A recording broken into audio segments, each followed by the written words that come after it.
Previously, we talked about central angles. So a central angle, just to remind you, was an angle whose vertex was in the center of the circle. And what we learned is that the angle, this angle right here, is the same measurement as this arc. And so if the angle was 75 degrees, then the arc is also 75 degrees of the 360 degrees of the circle. Well, today we're going to talk about inscribed angles. So we had our vertex in the center, and today we're going to have our vertex on the circle. So they are called inscribed. Inscribed means scribed, written inside. So inscribed means written in. So the angle is completely written and completely formed by chords of the circle. And the vertex is on the circle. So our vertex of our angle, angle ABC, is on the circle there where B is. So what we know, and then we've also got this situation where, another situation where our vertex is on the circle. So what happens when the vertex is on the circle is that the angle is equal to half the measure of its arc. So in this case, angle X is equal to half the measure of the arc N. So if this is my angle, here's my angle measure, it is going to be equal to half of that arc N. Same thing happens here. We've got this, remember we talked about intercepted, so I've got this angle right here. And so ignore the rest of it. So if you just ignore everything else, right? We don't need any of this, the rest of the circle. All we care about is the part that we can see that we're using. See, that's the part of the circle that's left. And so that's the part that we need. That's the intercepted arc. And so we have our angle is equal to half of our arc, and our arc is this piece right here, that N.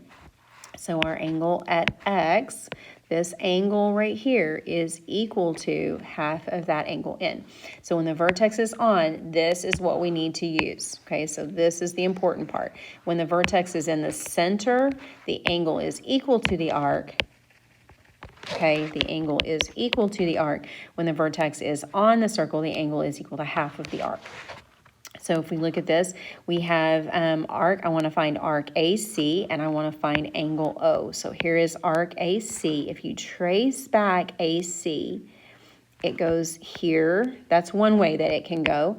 It can also, if I have AC, I can also trace back and go here. But notice, if I go back to O, I don't have any information at all. That doesn't help me. So I need to use the green. So I notice that the vertex is on the circle, and I know that when the vertex is on the circle, the angle is equal to half the arc. Okay, the angle is equal to half of the arc is how I like to write it, okay? It just helps me to know, I don't know, I just can say that over and over, and it helps me to remember. So the angle, which is 36, is equal to half of the arc, or if I double both sides, right, multiply both sides by 2, then the arc, which AC, arc AC, is going to equal 72 times, or 36 times 2, which is 72 degrees. So the arc is 72 degrees. Now that I know that the arc is 72 degrees, and now I want angle O, or angle AOC, angle O is a central angle where the angle is equal to the arc, and so angle O, don't know why I wrote Q, angle O is equal to 72 also. Okay, so think about it, like if you had a bow and arrow, if you pull this back, right, if you're thinking like sideways and pull this back, bow and arrow, it's going to make that angle get smaller. So it's 72 degrees here, but when you pull it back, it's going to be half as big. So look at number 2. We have, I want angle N. So here's the angle that I want to find. If I trace the sides of that angle, if you need to, lay your hands along the sides of that angle. The vertex is on, which means that the angle is half of the arc. So the angle, which we don't know, so angle N is equal to half of the arc, which is 62 degrees. So the angle is half of the arc, so angle N is equal to 31 degrees. Now with 3, we need to look. X and Y and Z is all I want. Notice that this line goes through the center of the circle. Well, not quite. It's not quite through. It's not a diameter. It's off by just a little bit because this arc is 184 degrees. Now, if you look at that 184 degrees, if we trace angle X and ignore the rest, just look at this right here, that's 184.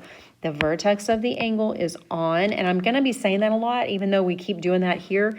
The angle's on because later on it's going to be in or it's going to be out, and we need to pay attention to that. So the angle is half the arc, so angle is half the arc. So it's half of 184, which is 92 degrees. Okay, then I know that this is 92 degrees. So I have a couple of things. I know that these form a straight line. Since those form a straight line, they are a linear pair, which means that y is going to be 180 minus 92, which is 88 degrees. So I can say then that y is 88 degrees.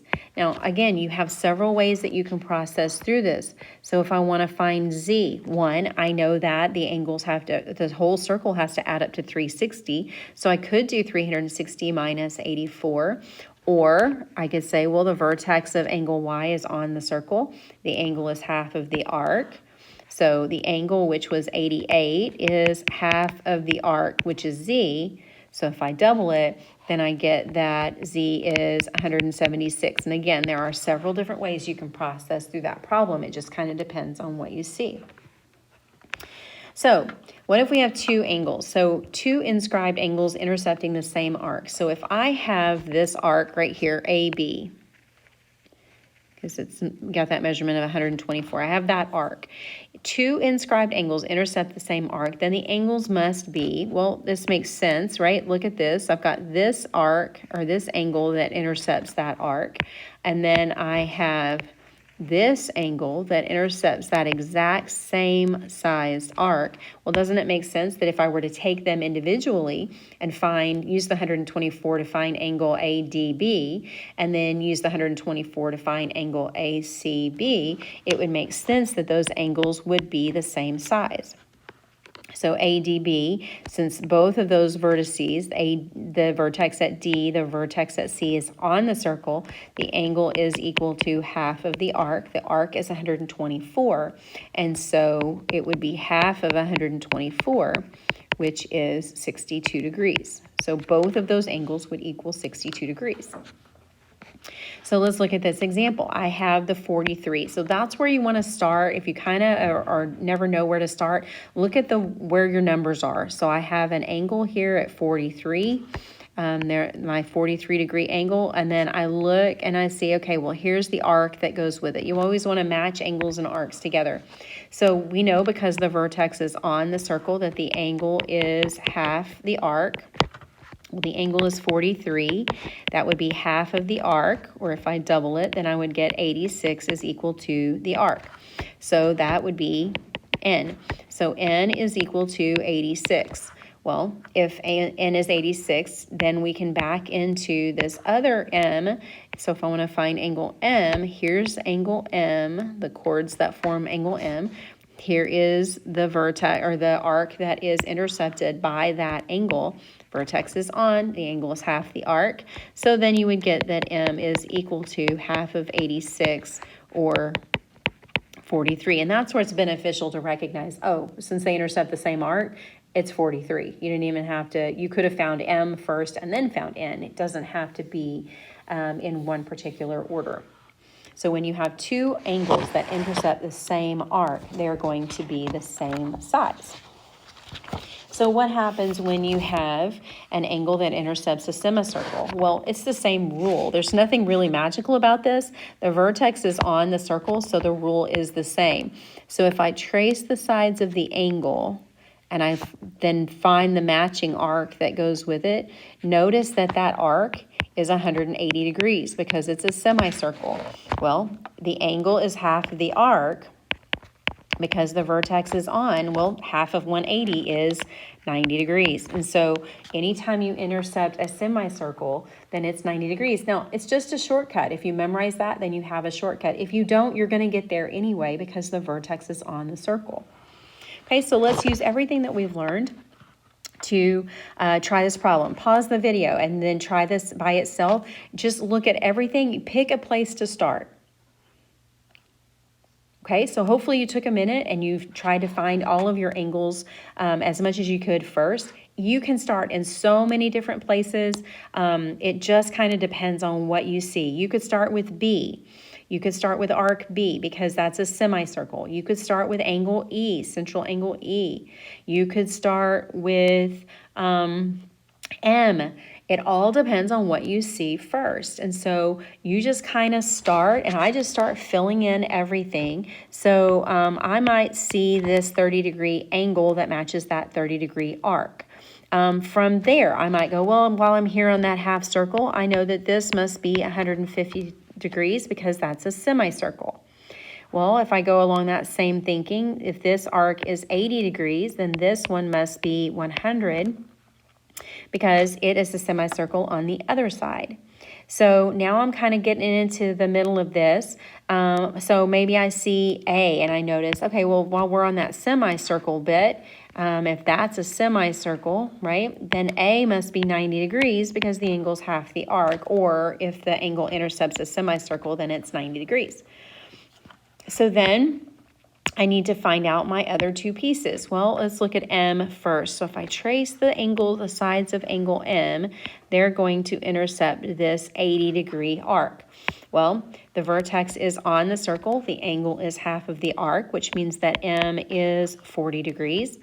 And then you can get F one of two ways. You can see that triangle, and the angles of every triangle add up to 180. Or you might also see that you've got this angle right here, and this angle intercepts that 100-degree arc, and so the vertex is on, so the angle is half of the arc, and so that is 50. Now, you could have done that in a myriad of different ways, but the thought process, the reasons behind why you can name them, what you do get the answers that you get are the same, regardless of the order that you go in. And lastly, we have inscribed quadrilaterals. Here's what happens. If I take B and I notice here, angle B right here intercepts ADC. And then I take the one on the opposite side, D. Angle D intercepts the rest of the circle, AC. So notice together that the pink and the yellow arc make the whole circle 360. Well, what that means is since those vertex, right, B was on the circle, so the angle's half the arc, and D is on the circle, so the angle's half the arc. What that means to me is that when you have a quadrilateral drawn completely inside of a circle where all 4 points of that quadrilateral are on the circle, not inside like this, right? That's not the same. The points of the quadrilateral are on the circle, then the opposite angles in the quadrilateral are supplementary, or they equal to 180, because that's half of 360, so they equal 180. Okay, so I want to I want to find the missing pieces. So basically, here's the part that I want. I want to know how long is this arc. So I'm going to use different things to find this. The easiest place to start is to start by finding the inside of the quadrilateral, because you've got your quadrilateral, you've got your 4 vertices on the circle. So that means that this angle is 61 degrees because those G and V are supplementary.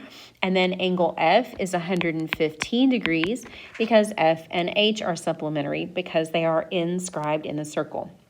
So now I need to find those missing pieces. So you just kind of have to start somewhere and figure, maybe you might start here. Let me show you a place that doesn't work, but let me show you. Maybe you do this. Maybe you start at that 61. Well, that 61-degree angle, that intercepts this hole from F to H.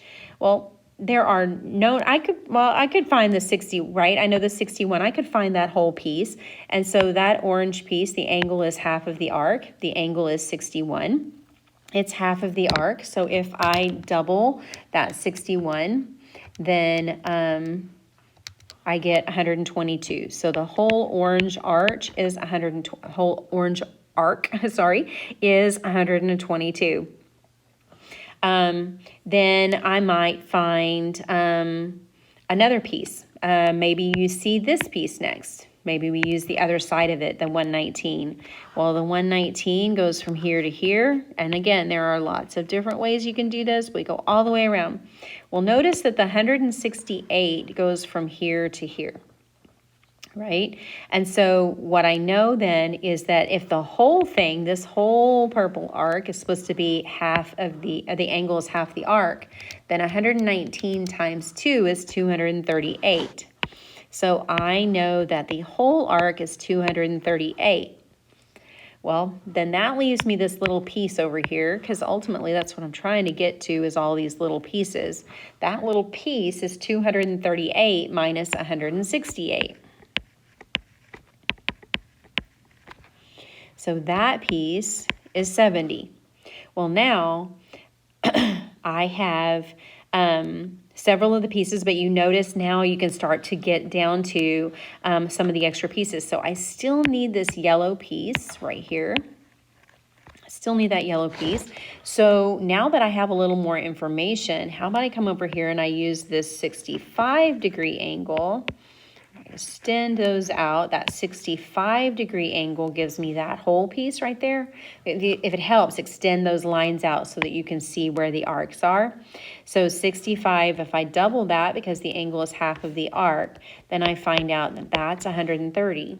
Well, that red piece was 70, and the whole thing is 130, which means then the piece we were looking for has to be 60. Okay, and so sometimes you just need to just start labeling anything.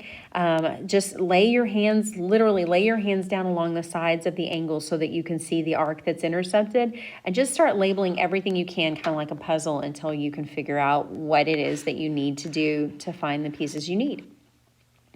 Again, for this nice example, we have a quadrilateral. It is inscribed inside the circle, and what that tells me is that the opposite angles are supplementary. So that means that G and E are going to equal 180, and H and F are going to equal 180. So if I combine my like terms, 11x plus 8 plus 8x plus 1, that gives me 19x plus 9. Sorry, so 19x plus 9, combine your like terms and set that equal to 180. Subtract 9 from both sides, and then divide both sides by 19, and you get that x is equal to 9. And then do the same thing for y. You would combine your like terms, so 6y and 5y is 11y. Negative 4 and negative 3 is minus 7. Those two angles equal to 180. Add 7 to both sides and divide both sides by 11, and you get, divide both sides by 11, and you get that y is 17. So the important part of this is that once you see that the quadrilateral is inscribed in the circle, that's going to mean something to you, and it's going to mean that those angles are supplementary. And then the big thing from your inscribed angles is that the angle is equal to half the arc. When you have a central angle, your angle is equal to the arc. When you have an inscribed angle, your angle is half.